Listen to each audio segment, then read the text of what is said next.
Cocoa Beach is your ultimate Florida beach vacation. Pack your bags and open your mind. Adventure is calling from Orlando's closest beach. Cocoa Beach is Florida's secret gem that's got it all. It's the budget-friendly, retro-cool destination that families and surfers adore. Come soak up the sun and ride the East Coast's most famous waves. Start planning your one-of-a-kind getaway now at visitspacecoast.com. That's visitspacecoast.com.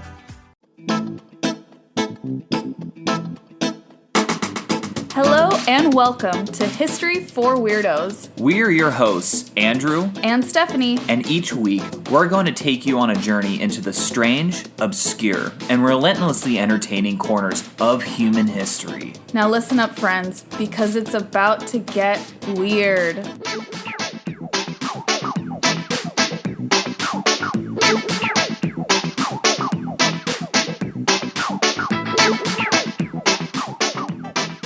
Weirdos! Welcome to episode number 87 of the History for Weirdos podcast. As always, it's so good to be sitting here to record an episode for you all. I know, and I love it when it's your week especially, because I get to sit back and listen to an awesome episode and not have to put any forethought or research into it. That's how I feel when it's your week to share a story. Oh my goodness. How funny that our favorite weeks are each other's weeks. Exactly. And before Stephanie gets started with her episode, I'd like to share just a quick announcement about our Italy trip. Woohoo! So it is official. The trip is going live a week from today, Monday the 15th. Yeah, Monday the 15th. Let me double check that date. Yes, Monday the 15th, the trip is going live, which means that folks can reserve their spots, right? Yes, exactly. And there's only a limited amount of spots. So if you want to make sure that you're going to be able to go, I would definitely do it sooner rather than later. Yeah. And as we mentioned last week, the trip will be Italy in the spring of 2024. And we cannot wait to go to Italy with you all and do so much sightseeing, history learning, eating, all the good stuff. Guys, it's going to be like La Dolce Vita. It's going to be the best. We cannot wait. We will keep you all updated. You can also stay up to date with us on Instagram is probably the best place because we give more in real time updates on there. And our Instagram is at History for Weirdos. If you aren't following us there yet, go ahead and do so now. Exactly. And the page, even though you won't be able to book today on, the day that we're recording this, the 8th, you will still post the link in the show notes so you can go and take a look at the trip, Yeah, right? take a look at your trip and also put in your email address so you're given updates on the trip as well. Yeah, to kind of subscribe to the newsletter of the trip, essentially. So it gives you updates specific to Italy next year. Exactly. Okay. Yay, we can't wait. You guys are going to hear so much more about this, obviously, as time goes on. But for now, we're just super excited. Thank you once again to everyone who helped make this happen by responding to the survey. I know. Oh, God. I literally just cannot wait. I am so excited. It's going to be awesome. Okay, well, without further ado, Steph, why don't you go ahead? Actually, before I share my subject for this week, I heard something so funny on the radio on my way to work. And I thought of the Weirdos and I thought of you. Did you know... It's just a little fun fact I want to share. Did you know that in the state of Washington, it is illegal to kill Bigfoot? Okay. He is considered an endangered species. Since the 1980s, they made it illegal to kill Bigfoot. Okay, but let's be real. Bigfoot does not exist, so you cannot kill an imaginary creature. You don't think that's legislative evidence that he does exist? I think they're really dumb people that sometimes get elected as politicians. Oh my God. I thought that was so funny. To me, it was almost like a state government sanctioned admittance, yes, Bigfoot is real. He lives in Washington. Where else would he live? It's gonna no, they did this to distract us. Back in the 80s? Yeah. My conspiracy theory bells are just ringing like crazy right now. Well, if you don't think that Bigfoot is real, are there any of those kind of mystical creatures or something that you do think are real? Oh yeah, the really creepy ones, the skinwalkers. Oh my God. Yeah, I definitely think those are real. Yeah, those are very scary. They're throughout the U.S., right? Because they're a big part of Native American folklore. Right, exactly. Oh my god, those are so scary. You know, Oh, yeah. for me, I don't know if I believe that it's real, but I'm low-key, high-key scared that it is. Do you remember? Ghosts. No, ghosts are definitely real. Yeah. No, I'm talking about like a specific creature. The chupacabra? No, I don't think that's real. I have no idea then. The Loch Ness Monster. Oh, you teased no, me that's about a Greenland this. shark. I'm almost positive that was just a Greenland shark. I'm almost positive as well, but on the off chance that it's not, I am so terrified to ever put my foot in the loch. What if it comes and grabs me? The water's probably really cold, so you wouldn't do it anyways. That's a good point. Yeah. Weirdos, do you all believe, and we will not judge, because obviously I'm afraid of the Loch Ness Monster. Do you all believe in any like mystical creatures? If so, let us know on Instagram. Yeah. You know, I saw this interesting, speaking of chupacabra, this interesting theory that the chupacabra is not real, but it's actually Tasmanian tigers. What? That were, yeah, they came, there's this whole backstory that like, somehow, some way, like these Tasmanian tigers were supposed to go to like a zoo in New York, but then they, and I need to research this, so, you know, take this with a grain of salt, guys, but They somehow, escaped? they escaped and they went into the American Southwest. And so they think that, so, In Mexico. yeah, in Mexico. Yeah. So like, there's possibly like, you know, it's not actually a chupacabra. It's actually this, what we thought was an extinct animal. And it would be like an invasive species to those regions. Correct, yeah. Which is why the people wouldn't know of it. Exactly. That's actually a really interesting theory. Yeah. And again, just a theory, guys, not actually fact, but. We should post pictures of the Loch Ness Monster, Bigfoot, and these Tasmanian tigers for our Instagram And post. the Tasmanian tiger, I think they're called thrasylines or something like that. That's that was so like, cute. That's their like official name. That sounds like a creature that would be in Harry Potter. It does, doesn't it? Yeah. Yeah, they're really cute. I saw the pictures that from like the 30s. Please share pictures on Instagram then. I definitely want to see. Okay.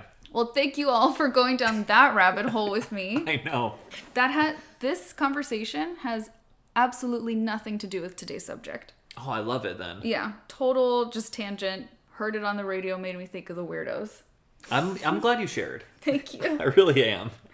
Today we're actually going to talk about an event.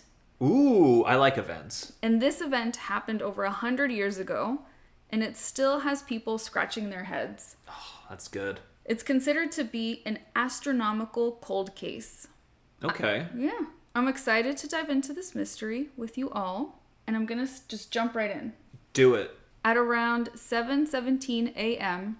on June 30th, 1908, in a remote region of Siberia known as Tunguska, Oh, I know what this is. and I looked up the pronunciation, I think that's correct, a massive explosion occurred.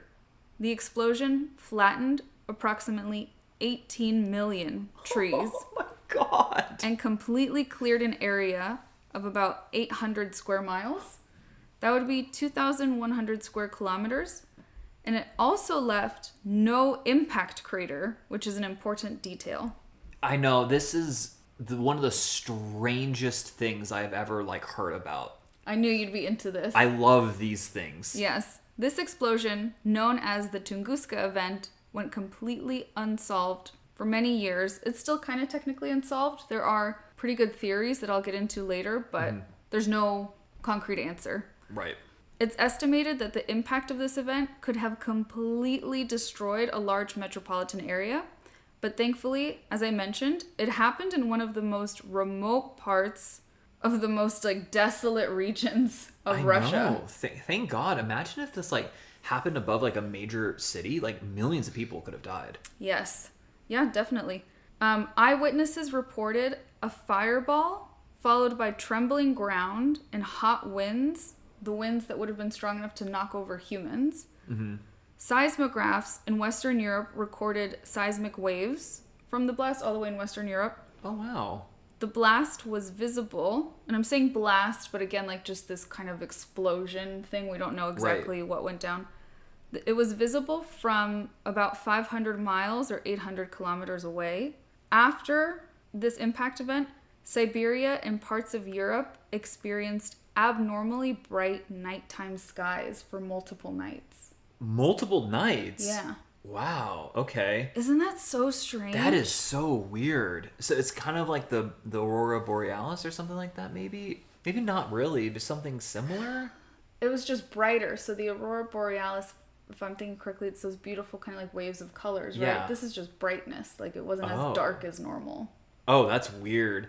It's probably, though, similar in that I'm guessing, like, has something to do with radiation. Yeah, that's a really good theory. This explosion was so big that it was actually considered the largest impact event in recorded history. Prehistoric times apparently likely had much larger impact events than we experience now. Yes, I think so. Poor dinosaurs. Let me share an eyewitness account of what went down. When you say eyewitness, like, I guess, I'm not going to interrupt you. Go ahead.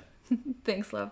So according to a man named Semenov, who was about 80 kilometers away from the explosion, he said, in quote, "Suddenly, in the north sky, the sky was split in two. Whoa.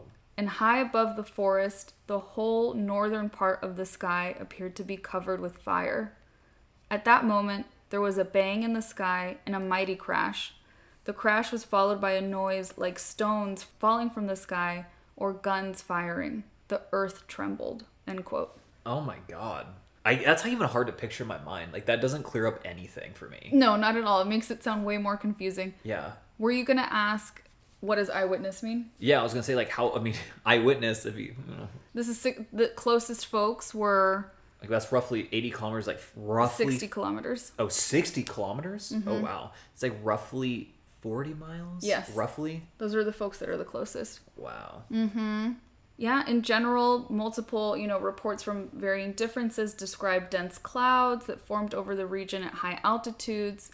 The night skies were glowing, and reports came in that people who lived as far away as Asia could read newspapers outdoors at midnight. That's how bright it was. Oh, like, well after the fact. Well Yeah. after the actual explosion. Yeah. That is so strange.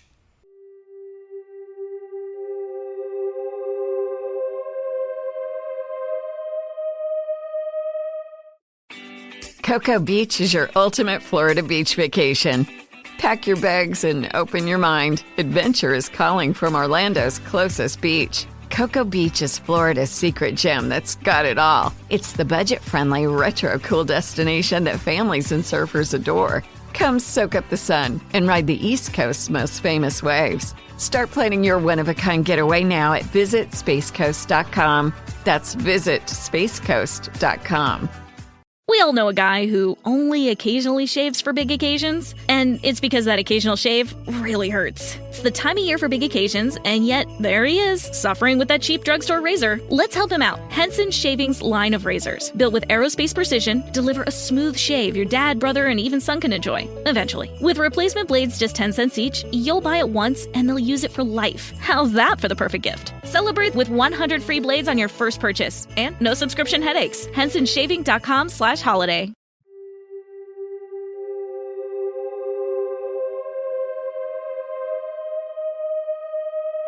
Locally, hundreds of reindeer died. No! Isn't that so sad? I love reindeer. Guys, we've actually pet reindeer. True story. Yes. Who is this, a TV show or is this a friend? Just, it cracks me up. Someone said that they thought reindeer were Like, we're fake. Like, they weren't mythical real. creatures. Yeah, they're like, yeah, they're Santa's, like, creatures. Of course, they're fake. Or mythical. Yeah, but no. But no, they're real. Reindeer are very cool. If you learn about, like, how, like, strong and sturdy they are, it's actually nuts. Yeah, and they're actually really good swimmers, in case you didn't know that. They do seem mythical. They do. Okay, we shouldn't nerd out on reindeers too much. But yeah, unfortunately, the reindeer did pass. And then what was kind of weird is that when I was researching this, some sources cited that no humans perished. And then some sources cited 3 human lives were lost. Oh, okay. So it's a little inconsistent. Right, maybe it's just so remote, it's hard to... Yeah. And you'll see, I guess, a little bit, in a little bit why probably some of those reports are iffy. But as we can imagine, the people who lived closest to the event had really terrifying experiences. We have another account from a man named Kulik, who was the first person to lead an expedition to the site. Mm-hmm. So Kulik spoke with an eyewitness who, again, was about 40 miles away. He did not write down the person's name from what I could find. It was just he wrote down the quote of how the person described the event. Mm-hmm. And this eyewitness stated, quote, "I was sitting on the porch of the house at the trading station facing north. Suddenly, the sky appeared like it was split in two, high above the forest. The whole northern part of the sky was covered in fire. And at that moment, I felt a great heat as if my shirt had caught fire." Oh my God. And he was 40 miles away. Yeah. Or 60 kilometers roughly. That's incredible. Also, how interesting that these two different eyewitnesses said the sky appeared split in two. Yeah, that doesn't make any sense. Like, what does it mean split in two? I don't know. I can't picture that. Because I know, and this isn't like, obviously this wasn't a nuclear explosion because nuclear bombs didn't exist at this time, but I know that the survivors of Hiroshima and Nagasaki, they said that it felt like, or it looked like the sun had exploded. Yeah. So I was thinking like, you know, if there was some sort of weird explosion. Yeah, but no one ever said split in two. Mm-hmm. You know what's really interesting? So you mentioned Hiroshima. The energy of the explosion is estimated to have been equivalent to the explosive force of as much as 15 megatons of TNT, 1,000 times more powerful than the atomic bomb that dropped on Hiroshima in Japan on August 6th, 1945. Wow. That's like, I mean, that would have been one of the largest nuclear explosions of all time. Yeah. Not the largest. Well, obviously, it wasn't a nuclear explosion, but just an explosion. Yeah. Of some sort, which I thought that really put it into perspective for me. Yeah. So one of the many interesting elements of this case is that even though the event happened in 1908, it wasn't until the 1920s that scientists started to investigate the event. Interesting. I wonder if the Soviets, because that's like, they had just probably formed their government around that time. I wonder if that's why they went out there. Maybe. As I mentioned, the eyewitness testimonies from earlier, they were documented by Leonid Kulik. He first attempted to go to the site in 1921. He was the chief curator of the meteorite collection of the St. Petersburg Museum. And he led that first expedition to Tunguska. But the harsh conditions of the Siberian outback completely thwarted their efforts. Mm-hmm. They were unable to reach the blast site until they attempted again in 1927, and they reached their goal. Oh, wow. Yeah. Since the region is so remote, I think maybe it took a while for news to get to quote-unquote civilization, right? And then again, it's such a remote and desolate and icy region. I'm sure it took a while for people to be like, maybe we should go out there and look. Yeah, I mean, Siberia is massive. Mm-hmm. So that makes sense. Additionally, something I thought was interesting is that indigenous tribes in the region believed that the explosion was caused by the god Ogdi. I don't know if that's how you say it, but they believed this was a sign of punishment. And therefore, they were not interested in going to the impact site themselves, and they were very reluctant to discuss more when scientists started asking questions in the late 1920s. Wow, that's actually really interesting. Yeah, that's kind of like a spooky element. Yeah. And while these testimonies were difficult to obtain, when they got there, when the team got there was plenty of evidence lying around because the trees... Still, this was in 1927. The trees had acted as markers pointing directly away from the blast epicenter in a large circle. Right. That makes sense. And then, it's always frozen there, so... Yeah, so they didn't, new things didn't regrow. Yeah. Isn't that spooky That's to walk really up on spooky, yeah. That is insanely spooky. What do you think you would imagine walking up on a site like that? I would be freaked out. I mean, now I would think, some sort of... we have But there's no crater, right? There's no hole. It's just flat and dead. Around. I don't, honestly, I have no idea. I'd definitely have like a Geiger counter to measure radiation, because that would be my first guess. Like, oh, some sort of like nuclear blast. Ooh. But like again, clearly we didn't have nuclear bombs at this time, so it couldn't have been that. Mm-hmm. Yeah. So then you ask, what caused the explosion? Yeah, like I mean, I assume that was probably next, but yeah, what caused the explosion? That's the $1 million question, Andrew.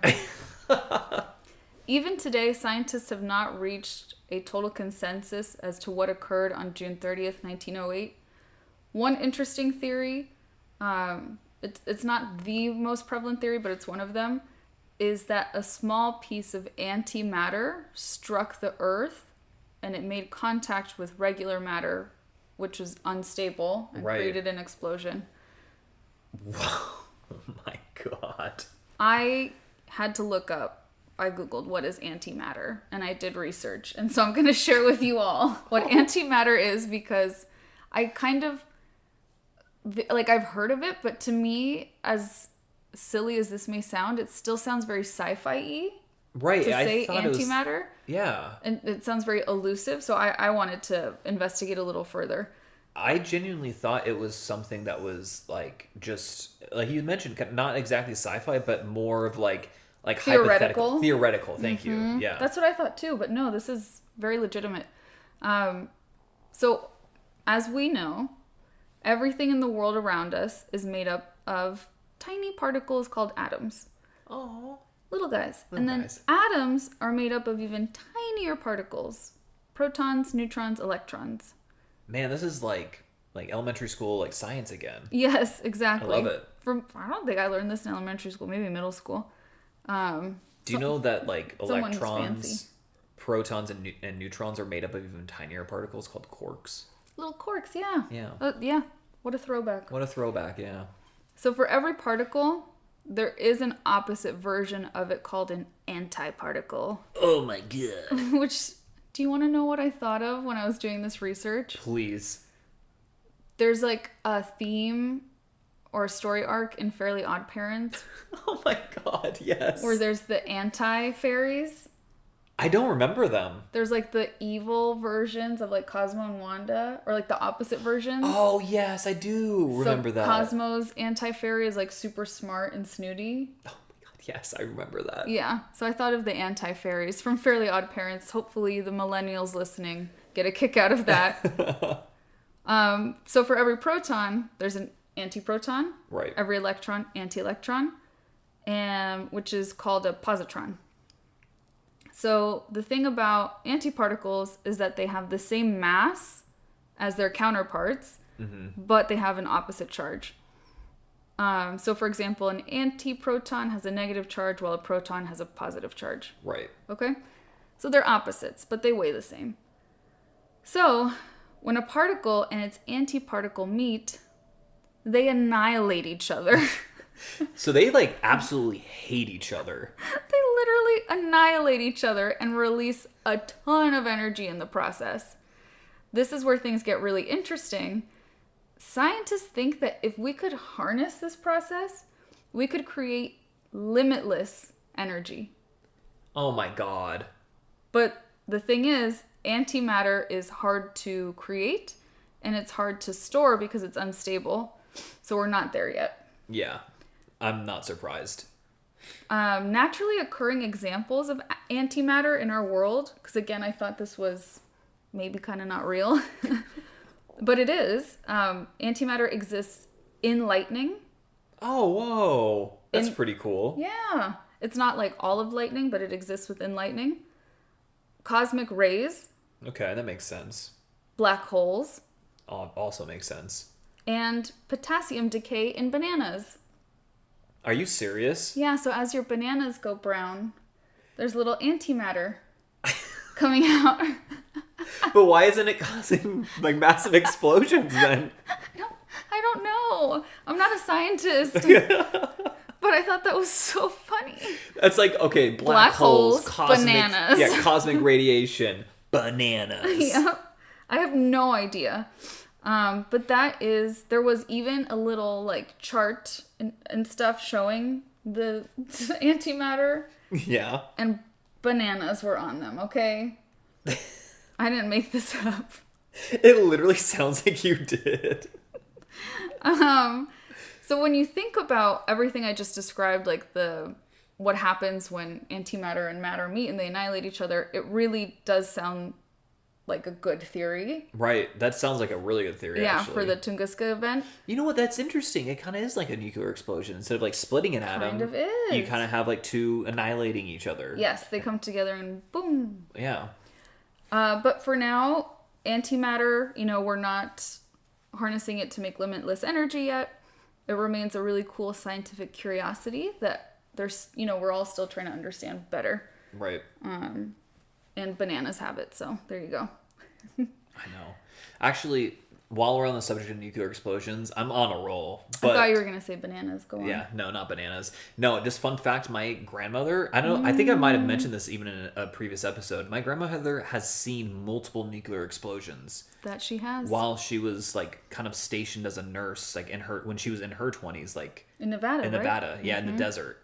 She's a really cool lady. She has pictures. She has pictures of nuclear explosions that she's witnessed. Like, that sounds absurd. Yeah, it does, but if anyone would witness that, I would think it'd be your grandmother. Yeah, she's definitely incredible. She is also like a big world traveler. If she had been around during this time, she would have immediately been like, I'll go out to Siberia. I'll check this out. Yeah. She did go to the Soviet Union in the 80s, and she was tailed by the KGB. Yeah, because she's... Because what else are grandmas doing besides nefarious espionage? Yeah, definitely a CIA spy. So let me move on to another theory. Okay. Another more mainstream theory is that a small asteroid or comet would have exploded in the Earth's atmosphere, releasing energy that they estimate would have been around 10 to 15 megatons of TNT. These numbers sound big. I truly don't know what that means. That just sounds like a big explosion. I think the biggest nuclear weapon that the U.S. ever tested was around that size. Okay. The biggest.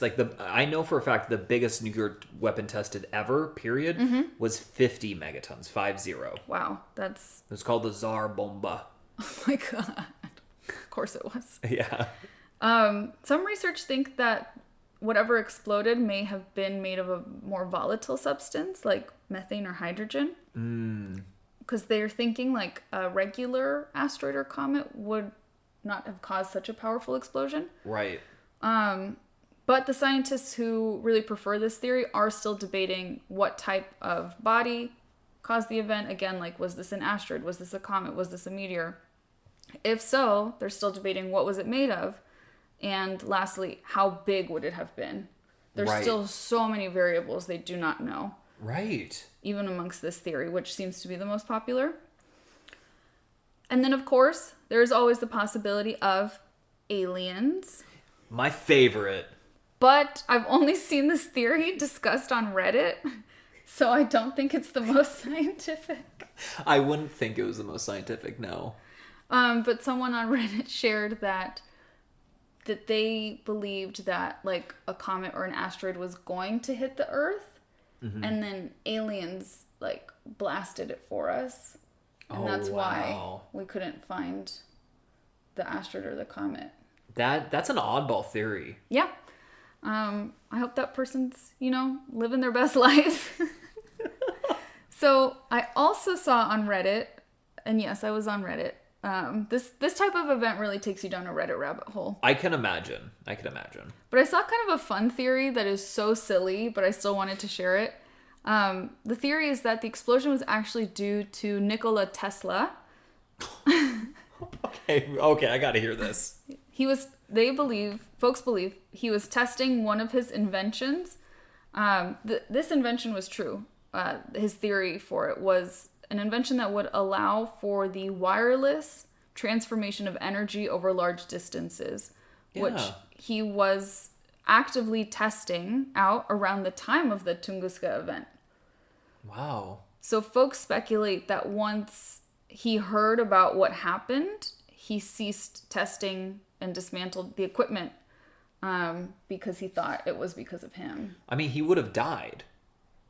Yeah. No, but the energy, like he shot the energy out over. Oh, wow. That's That is I think a theory. Yeah. It's a very silly theory, but I kind of liked it. I do like that theory. It's absurd, but I like it. Yeah. It's almost as absurd as the alien one.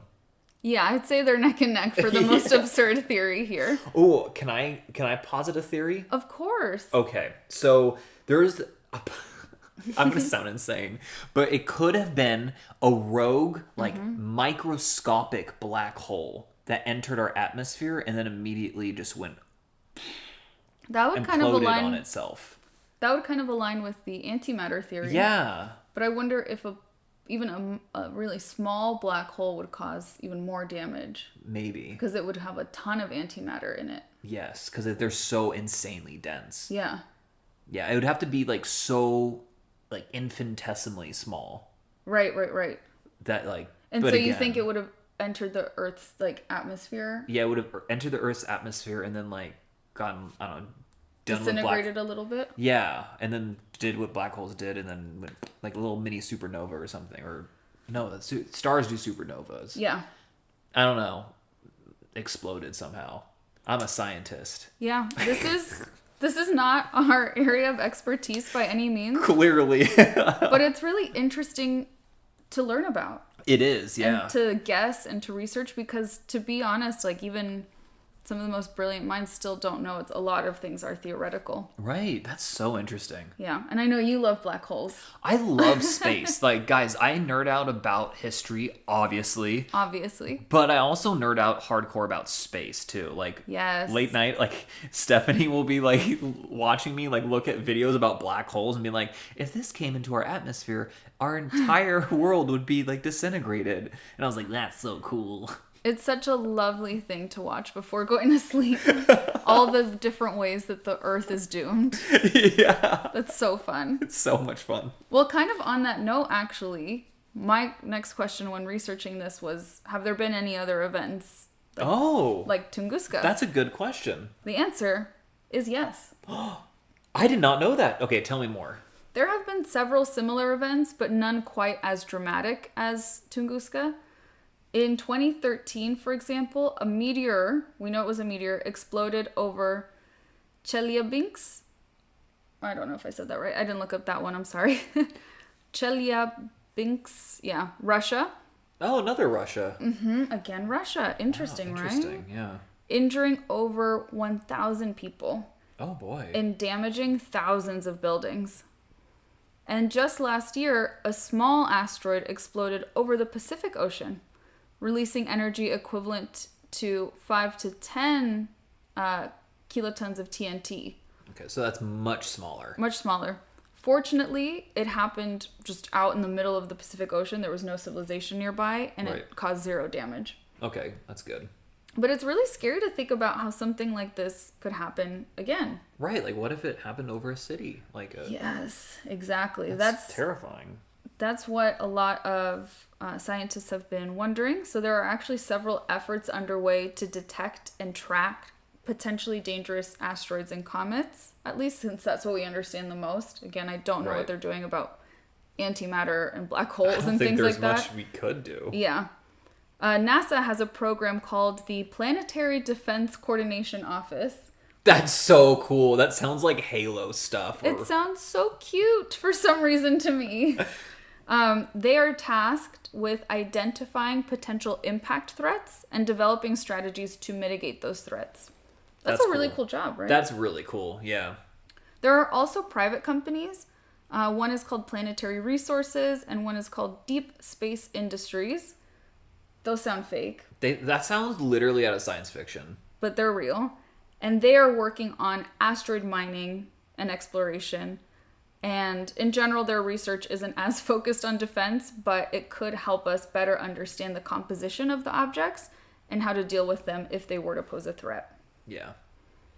And then lastly, this event is very beloved by all sorts of weirdos all over the world. So unsurprisingly, there are a lot of pop culture references to Tunguska, and I wanted to share what those are. Oh, yeah, please. Have you ever heard of Call of Duty? Oh, you know what? I think I have heard of Call of Duty.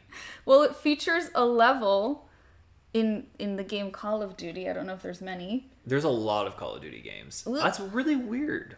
I'm such a mom because I just wrote in the popular video game Call of Duty. That's so funny. Like, the first Call of Duty game came out like 20 years ago. Well, there's a level in it called Tunguska, in which the player must search for a crashed alien spacecraft in the Tunguska region. So Call of Duty started off as like a World War II game, and then clearly, obviously, after a certain point in time, it's gone all over the place. So I don't know in which one, but that's what I found. It's also been referenced in various sci-fi shows and movies, unsurprisingly. The TV series Fringe and the film of Star Trek Generations reference the Tunguska event. And then guess what, babe? This one's going to blow your mind. What? In the book, or the comic book and TV series, The Umbrella Academy, the Tunguska event is referenced as an event that occurred on the same day where those main characters were born. I didn't catch that. It's not that it happened in 1908. They're arguing that they referenced Tunguska, but it's happening in the 80s when our main characters are born. Interesting. Yeah, that on that same day when they were all like spontaneously born, the Tunguska event happened. Okay. I didn't catch that when we first saw it. I didn't catch that either. In fact, actually, you know what's funny? There was this TV show, like it was almost like dubbed as like a fake reality show. Uh-huh. And it took place in Siberia, and like it was around like where the Tunguska event happened. Ooh. I don't remember the name of it, but it was really interesting. Unfortunately, it was canceled. Oh, that does sound interesting. Yeah. And then if anyone has not seen The Umbrella Academy, totally recommend it. Yeah, definitely. And then the Tunguska event also features prominently in the plot of the novel The Tunguska Mystery.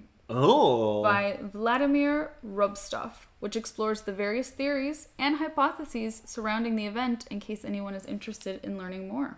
Okay.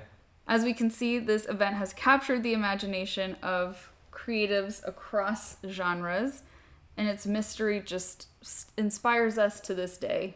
I'm not surprised, honestly. It's just weird. It's really weird. I do think most likely it's probably the comet exploding. Mm-hmm. But I am really intrigued by the antimatter hypothesis. That's really cool. Since I had to learn what antimatter was for this episode, I'm rooting for the antimatter hypothesis to be the one. So I wanted to wrap this up by sharing that in addition to those initial investigations in the 1920s, on-site investigations were performed by Soviet scientists in 1958 through 1961, and by an Italian-Russian expedition, interesting, in 1999. Anything that they learned from it, or is it just... That might just be how we've gathered some of our theories. I think others, like NASA in particular, has studied this a lot, but I don't know if they've done like an on-site expedition. I feel like, here's the thing, like I feel like if there was a comet though, and it exploded, you would have found fragments. Yeah. So I don't know. Yeah. It's interesting. It's amazing how much progress we've made in understanding like our planet, but we still don't know so much about the universe. We know basically next to nothing. Yeah. And apparently we know even less about the ocean, which is crazy. The ocean's terrifying. Yeah. I love to surf, but But the deep I can't. No. I don't even think about it because it is too scary. It's very scary. I see this event, the Tunguska event, as a great reminder of how much we still have to learn about our planet and the cosmos in general. So much more should be done to learn about that. Definitely, I agree.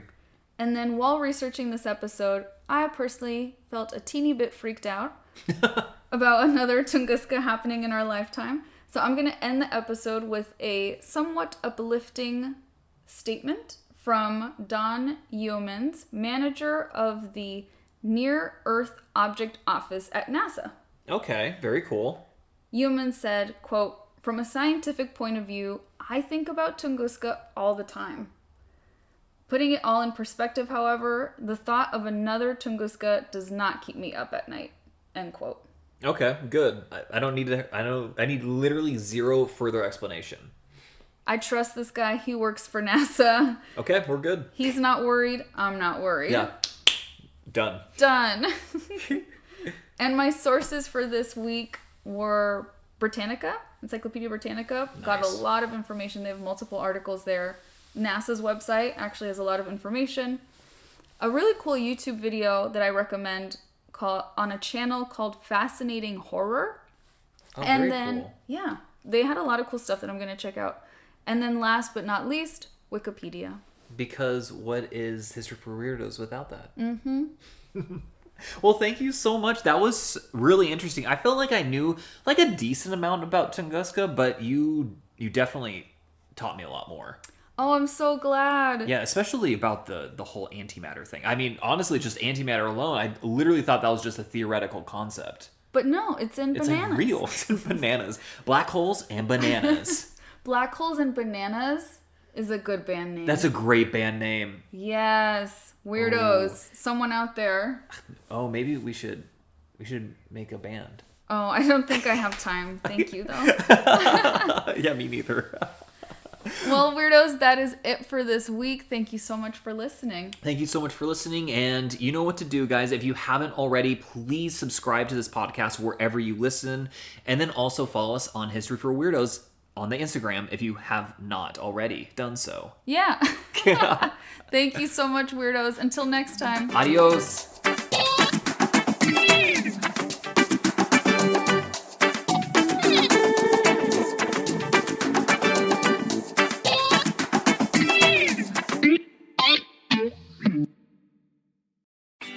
Cocoa Beach is your ultimate Florida beach vacation. Pack your bags and open your mind. Adventure is calling from Orlando's closest beach. Cocoa Beach is Florida's secret gem that's got it all. It's the budget-friendly, retro-cool destination that families and surfers adore. Come soak up the sun and ride the East Coast's most famous waves. Start planning your one-of-a-kind getaway now at visitspacecoast.com. That's visitspacecoast.com. We all know a guy who only occasionally shaves for big occasions, and it's because that occasional shave really hurts. It's the time of year for big occasions, and yet there he is, suffering with that cheap drugstore razor. Let's help him out. Henson Shaving's line of razors, built with aerospace precision, deliver a smooth shave your dad, brother, and even son can enjoy, eventually. With replacement blades just 10 cents each, you'll buy it once, and they'll use it for life. How's that for the perfect gift? Celebrate with 100 free blades on your first purchase, and no subscription headaches. HensonShaving.com/holiday.